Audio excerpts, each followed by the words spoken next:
Holy Spirit. Amen.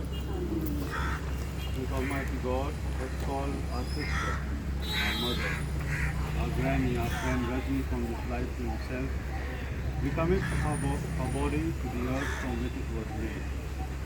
Christ was the first to rise up from the dead, and we know that he will raise up our bodies to be like his in glory.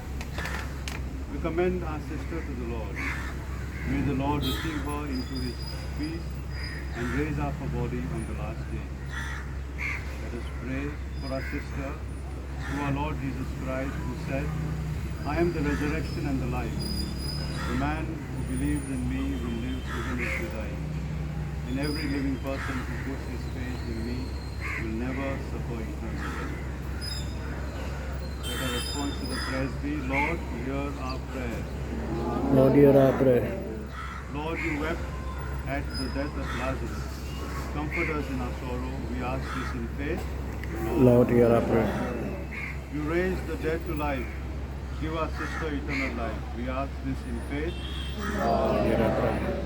You promised paradise to the thief who repented. Bring our sister to the joys of heaven. We ask this in faith. Lord, hear our prayer. Our sister was washed clean in baptism and anointed